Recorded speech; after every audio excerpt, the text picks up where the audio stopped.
Hindi na nalubog ano. Dati nabahayan eh, pag naulang malakas. Nalubog na nga. Pero dati po kasi talagang lubog yan eh.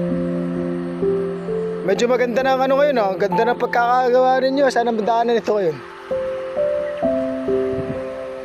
At least napapakanabangan nyo yung kalahati ba. Pero malawak pa yung ano. Kailan mag-isa nagtatanim yan? Ayos. Kahit pa paano nagbago na dito.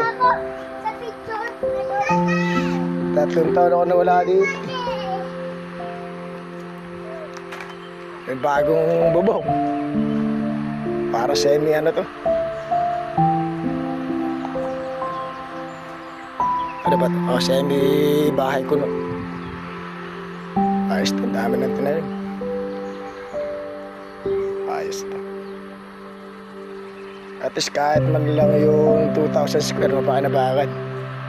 So wala. Ay. Sakit. Ayan.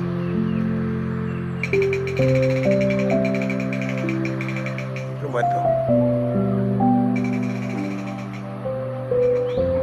Ano puno ito?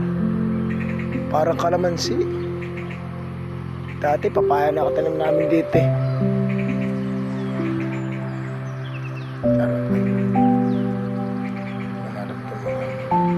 Dati puro tanglad naman dito. Ayan. Ayos, ano yata ito? Para sibuyas yata ito. Meron pa, at least ito yung 4,000 square to siguro ito nakabakante. Ayan yung mga mangga namin.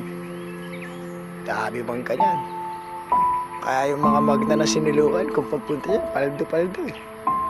Binabaril-baril pa yatin dati yung mga parang ibon. Ayos. Sige, pag ginanay, mag-isa nagbubungkad. Kasi may bata. At least kahit pa paano may pakialam yung nagbabantay ng aking lupa. Hindi nakatenga. Nakakamiss din itong buhay namin dito.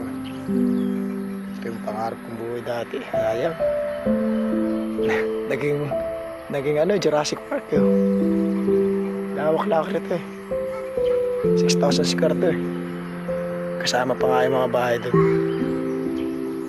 Nakakamiss ko tiyo to ba. Nakakamiss yung buhay natin dito. Sa hirap at ginawa. Sana all. Kaya na ito. Kahit mag-isa siya.